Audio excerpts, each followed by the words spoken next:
Welcome, Screamhearts, to another episode of Ghoul Talk, only on HPUSA TV. Today, AnnaHelle and I will be interviewing TB Monstrosity of Blitzkid and Joey Lowe of Living Dead Recordings. So listen up as we dig into their many projects and what's going on. Remember, subscribe. So we're obviously all huge fans of the legendary horror punk band Blitzkid, but it seems this team up between you guys is going places. So let's start with you, Joey, and LDR or Living Dead Recordings. Just tell us a little bit about that. Living Dead Recordings opened in 2004 initially. I've been kind of booking shows with Blitzkid and a couple other bands on and off. And then we started up at got some ology shows going here. Then other bands like Late Night Zero jumped on board helping us get things going. Dragnun came about in 2005. By 2007, 2008, we had some big shows like we did Horror Fest every year. And then, it went like that for probably like 2009, 2010, and that's when it kind of went away a little bit. Life happening, people's, things changing and stuff. But in 2020, Living Dead Recordings opened all the way back up as a full functioning label, and we are not going anywhere anytime soon. So you said we haven't heard of Dragnun since 2013. Now, I didn't hear of you guys before until recently. And I saw that TB, you did a feature on, I think you did a Nimvine cover. Yeah, Dragnun, like he was, like Joey was saying, Dragnun kind of stopped at around 2009, 2010. And, I've not been involved in Dragnun since I don't know, probably 06. Yeah, 06. Around 06, because Joey and I worked together at the same place at the time, and we were already friends. Joey actually managed Blitzkid for a little while early on in the early 2000s. So we already had a working relationship and everything, and we worked at the same place together. And he comes to me one day and he says, "Look," he's like, "I got this idea." He was like, "I want to run it by you." He said, "I want to start a band called Dragnun." And I said, "Like nuns and drag?" I was like, "What does it mean?" He goes, "I don't know." I said, "Okay, what's the idea?" And he said, you know how there are cover bands, and there's bands like Me First and the Gimme Gimmes who take, popular pop songs or country songs or whatever, and they cover them in a punk rock way. And I said, "Yeah, of course." He said, "I'd like to do that with Dragnun, but have it be all horror punk bands." So that's kind of how Dragnun started. By the time, Blitzkid got busy around 06 and I couldn't commit to it anymore. And they went ahead with a different singer and a different guitar player and whatnot. And it was perfect time for us to kind of, reconvene. And, my God, with the past year, we certainly have the time. Yeah. Let's go back to where we began with it. And, I do have to say that, the idea of playing the covers only lasted so long. But by the time I was on my way out, they had already started writing some original tunes and were focusing on being an all-original band at that point as well. It's like the horror rock versions of Me First and the Gimme Gimmes. I was like, that's amazing, because there really isn't anyone that, too many, you have a cover here and there. But that's why I jumped on it, because it was a great concept, because, coming from the horror punk scene and with Blitzkid and having to, scratch and fight tooth and nail to get noticed anywhere because it's such a small niche. I said, if a band covers your song, that's like that's huge. Yeah, it's like an appreciation that I think is like the coolest. I completely agree with you. When, for example, Crypt Keeper 5, we put out as Blitzkid, we put out a split with Crypt Keeper 5 a few years ago called Split Personalities, where we each covered two of their songs. They covered two of our songs, and they covered Love Like Blood by us. And it was some of the last recordings that they had done as a 7-piece band. So they had the keyboards, the sax, the whole 9 yards. Yes. And I actually, and this coming from the writer of the song, I actually enjoy their version of Love Like Blood better than yours. And it's like with Dragnun, when, we started writing our originals and stuff, we wanted to proceed forward as a band. There's some issues with our guitarist at the time. He didn't really want to commit on that level. Yeah. And then our drummer, Eric, unfortunately, March 29th, 2009, he passed away. And that was pretty devastating. We all took that really hard and didn't really want to do anything with it after that. We finished out the shows we had that year because we were committed. And then, we just kind of went quiet for a while. In 2013, that's when we started writing some of the songs that's going to be on the album now. And nobody's heart was in it anymore. Yeah, so the band just kind of went on the shelf, and honestly, I didn't think it was ever going to come back.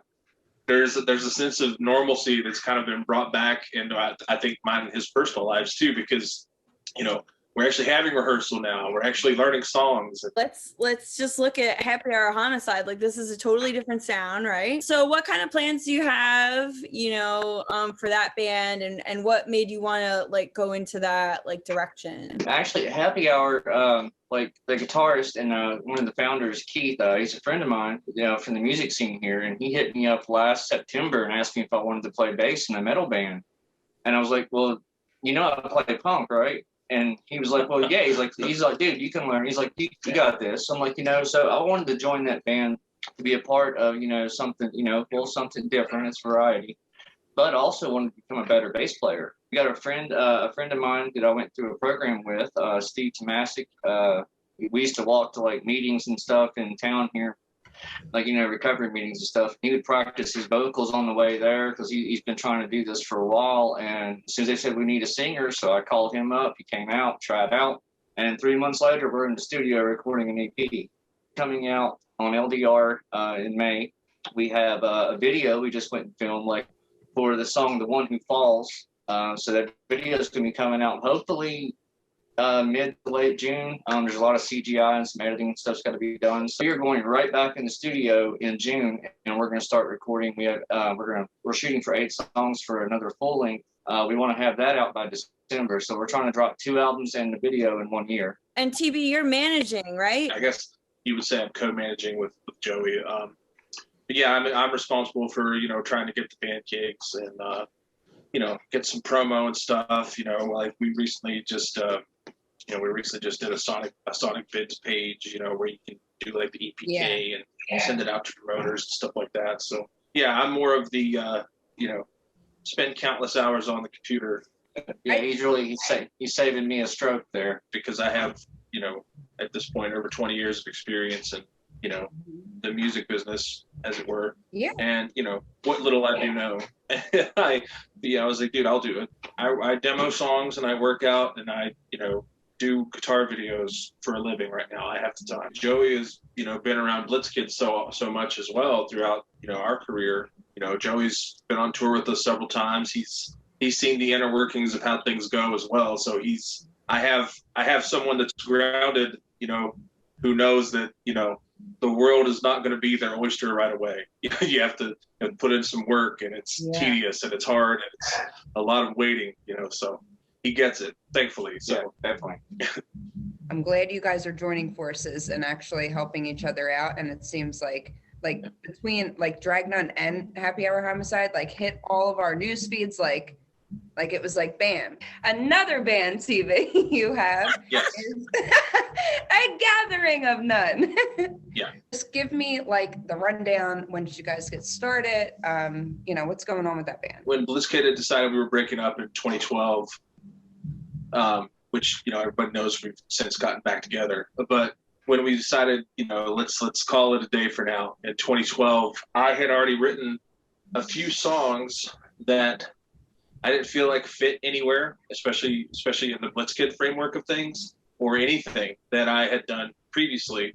But I said, I want to record these songs. And, at the time, because you spent at that point 15 years in a band, touring all the time.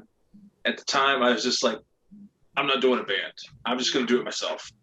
Yeah. So I went into the studio of January of 2013. I'd already written the songs. I went to the studio and recorded all 8 songs by myself, played all the drums, played all the guitars, all the bass, all the vocals. And, I didn't want to call it just, TB or, Tracy Bird or TB Monstrosity, especially because TB Monstrosity kind of that's Blitzkid. I wanted to keep it entirely separate from Blitzkid. Not because, and a lot of people mistake when I say things like that, like, oh, he's not into horror punk because he's doing a gathering of none. No, I still love it. It's always going to be a part of me, and that's why we're doing Blitzkid again, because we always will love it. But, as an artist, you have to branch out sometimes. When something you know, for me, like I like to use the analogy as far as like from going from Blitzkid to a Gathering of None, like when the party's over, it's time to go home. And your projects fuel your other projects. You know, it's always Exactly. informing everything. It's always a forward momentum in that way. You know, and for me, like not only did I grow up with, you know, horror punk or melodic punk or skate punk, I grew up with bands like, you know, Alice in Chains, Smashing Pumpkins, Quicksand, Corrosion of Conformity, King's X, and I wanted to just, you know, do a band that had no genre because it was just me early on. I just kind of thought it'd be kind of funny, kind of clever to call the band a Gathering of None. It's just me. Put out the Purging Empty Promises EP in 2013 and March of 2013. And people were really, really digging it. It had a good response. And then, you know, cut to immediately after, I started writing more songs for what became our next album, Nothing Left to Lose. And in the interim, I'm like, you know, writing these songs where I know they're a little more involved beyond my capabilities as a bass player and a drummer. So I was like, well, you know, there goes the whole idea of not having a band. Yes. I had to get, you know, a bass player and a drummer. So in the interim, I had, you know, spoken to my buddy Justin, who I'd met through Blitzkid, staying with him a couple times on tour out in San Antonio area. And I said, hey, I'm doing this new thing called A Gathering of None. Let me send you the songs. And, you know, I'm looking to have, you know, another guitarist on the next album because, you know, I can't do it all because these newer songs that I'm writing are a little more involved, and I think it would benefit from two guitars. And he loved the material and he said he'd do it. Then I spoke to my friend Chris, who was Blitzkid's original drummer, and we've known one another since we were 13. I said, look, you and I have been trying to do a, you know, alternative rock / metal, you know, hard rock kind of band for years. And, you know, now's the time. What do you say? And same thing. He loved the song. He said yes. We had a guy named Doug, who was the original bass player for Darrow Chemical Company, played bass on that album. Then Doug left because life had kind of happened for him and he had to go a different direction. And then so the really cool part of the story is Chris and I had played in bands prior to Blitzkid since we were 13 years old together. So I was not in contact as much with our friend Ken from our childhood, from our teen years, I should say, as he was. And he said, look, I've been jamming with Ken. He said, why don't we have him play bass? He was like, it'd be really cool. And it'd be really cool because, guys, Chris and Ken and I were in our first band ever together when we were all like 13, 14 years old as a metal band called Blood Covenant. So we got the three of us back together. So Ken is now in A Gathering of None. And first debut show, you know, live show that we did, because originally, you know, we kind of said, look, everybody's kind of spread out. Touring is going to be difficult because I was still in Massachusetts, that area at the time. And I said, I don't really want to tour, you know, maybe 10, 20 shows a year, if that, because at that point I was still kind of over touring because Blitzkid had done it for so long. And I was like, I'm good with being in a van for weeks at a time. I'm kind of over that right now. Yeah. But we did our live debut in 2016 in New Jersey, and we had our friend Jeff from the band Devil in the Belfry play second guitar with us that night. And Jeff was so into the material and like made that weekend so seamless while we were in Jersey. Before the show, I was like, Jeff, what do you think about being in A Gathering of None? He said, yeah. So it's been the five of us ever since 2016, and we've put out one full length and an EP since then. And it's been a busy year for A Gathering of None. We've put out an EP. We put out a new EP, Give Up the Ghost. We put out our old EP in a reissue format, remastered, Purging Empty Promises with like demos and live tracks and stuff like that on it. 20 tracks in all. And you know, we've done a couple runs of hot sauces. We did a Give Up the Ghost Pepper hot sauce. We have a song on the remastered version of Purging Empty Promises EP that wasn't on the original version called Crying Wolf. So we said we should do another hot sauce to kind of integrate it with the promotion of that EP. So we did a Crying Wolf Carolina Reaper hot sauce. And you know, we got our own standalone website finally now, gatheringofnone.com. We have a TeePublic store. You know, it's been a busy year for us, despite the fact that, you know, we're spread across 5 states. We can't play live. You know, I'm so glad you picked up on that though, because people, you know, they're all A Gathering of None. There's 5 of you. And I'm like, yeah, but it's a gathering of no genres. Huh? Joey, we saw you've got you're working on a memoir called Rawk Junkies. If you want to talk a little bit about that. The book is it's finished. I finished it in December. It's memoirs, basically, like you hear these stories from bands that have made it. You hear all the cool stories, sex, drugs, and rock and roll. We're all familiar with like Nikki Sixx and As I Lay Dying. As I Lay Dying. So there's musicians that's been to prison. There's musicians that's been to rehab.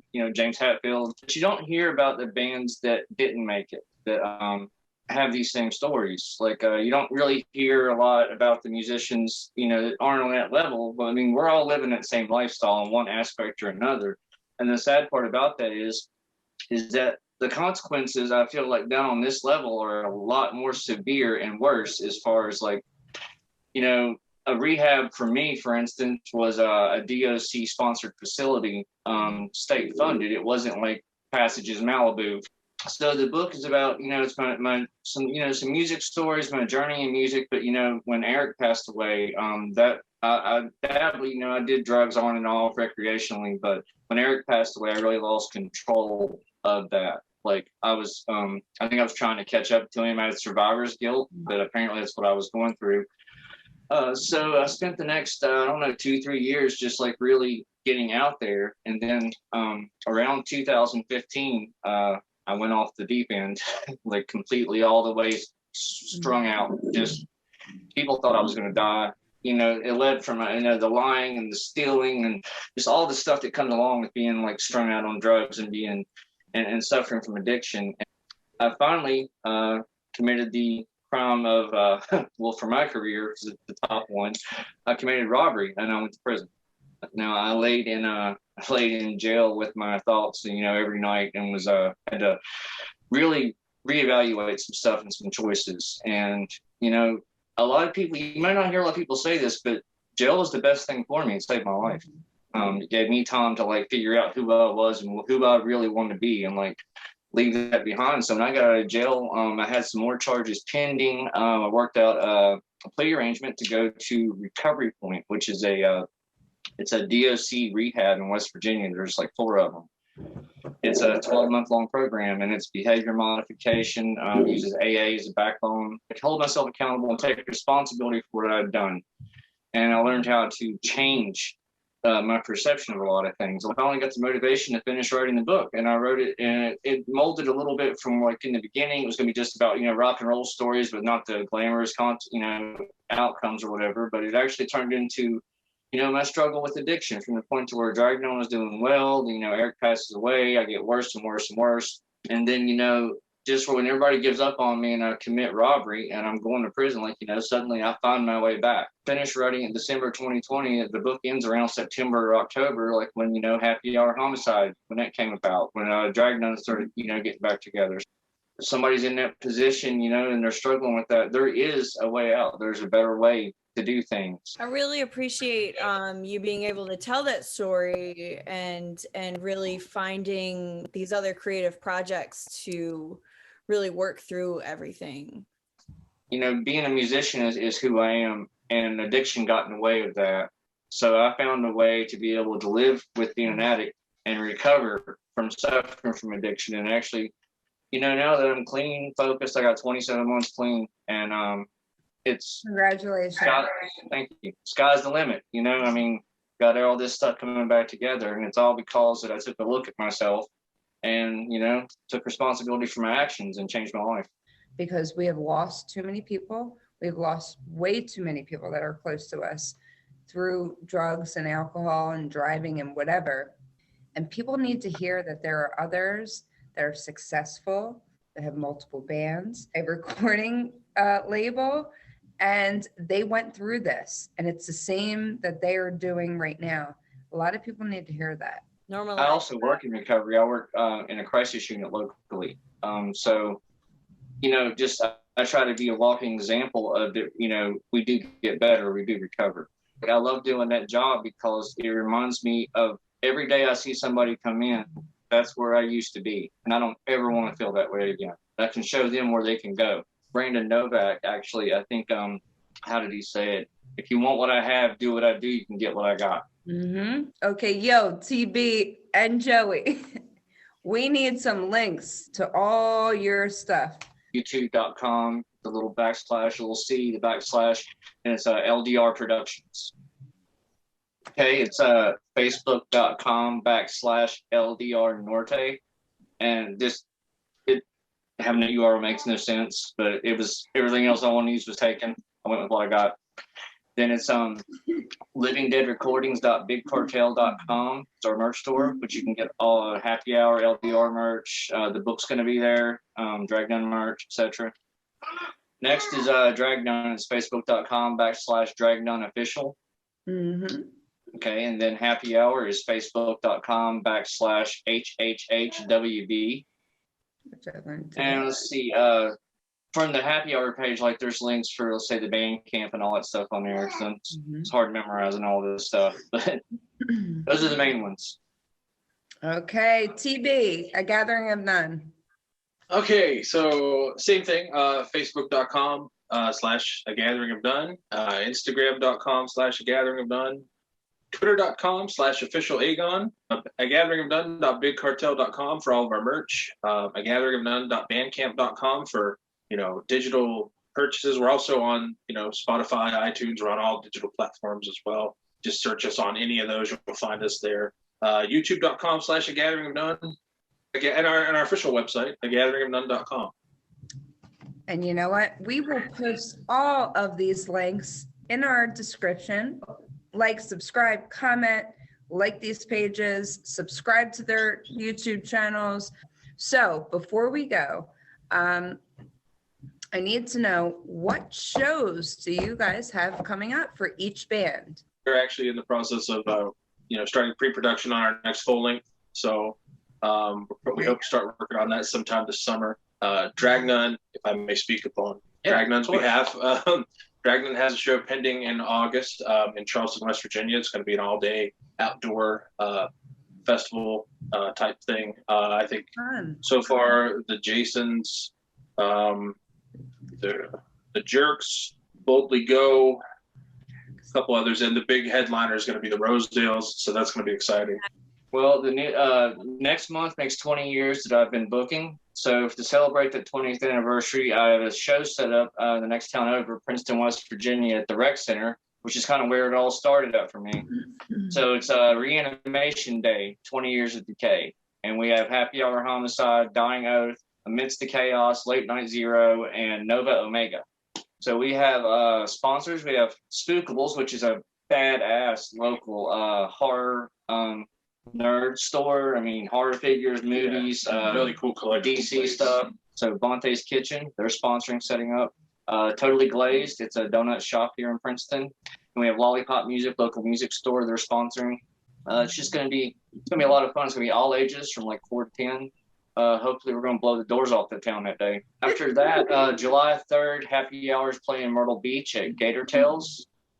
We posted all the information soon. I got still waiting on some details for that. August 13th, as you know, Hellaware. Yeah. Yes. September 18th, I'm putting together a show under LDR. It's going to be a benefit for recovery in Princeton. It's going to be an outdoor all-day event. All right. So we are all looking forward to Dragnun Steph, Happy Hour Homicide, A Gathering of None, everything from LDR Recordings. So TB, are you going to come down with Happy Hour Homicide to Hellaware? If scheduling permits. So I have to ask, TB, do you see that this Blitzkid reunion is happening this year? As far as 2021? No. It is happening, but we're still kind of waiting on information as to when. So unfortunately, that's all I know right now. We're kind of just waiting to hear back from our booking agent as far as when we could go back out. And there's so many factors, like some of the venues that were booked originally have since closed down, which sucks. So those shows are going to have to be moved somewhere. How many venues are going to be running full capacity? How many venues are going to be running 50% capacity, 75% capacity, et cetera, et cetera. There's so many more variables now, post-COVID world that we have to kind of take into consideration. So I can say with confidence it's not happening in 2021. I know that's a bummer for everybody, but we'd rather be safe than sorry for us and for you guys. Yeah. Unfortunately, it's not going to happen in 2021, and as to when, I don't know. Hopefully, not too much longer. So, I do want to tell everyone that if you purchase tickets for the first time it was canceled, the second time it was canceled, or this third time that it's been canceled, they are still valid. Venues that have shut down, as far as I know, and I hope I'm saying this correctly, but the venues that have shut down and have been moved to different venues, those tickets will hopefully still be honored. If not, then you will be able to get it refunded and purchase a ticket for the new venue as well. So, all my Scream Hearts and Fiends, you heard it from the man himself. I keep joking with Goulsby. I'm like, see, dude, we decide after 8 years to start doing this again, and look what happens. And then the world shuts down. Well, this was a pleasure to do an interview with you. I cannot wait to meet you. Thanks for having us. Please try to come to Delaware. Both of you. It's a pleasure to have done this interview, and I hope to actually meet in person soon. We'll have the links all down below, everything you need to access. Don't forget to hit like, subscribe, share, follow for more content, because we are just 2021 to 2022. It's going to happen. I can feel it. Yeah. Until next time, Scream Hearts. Bye-bye. Later, Hellions. See you, Joey's. See you, TB. Yeah. See you guys.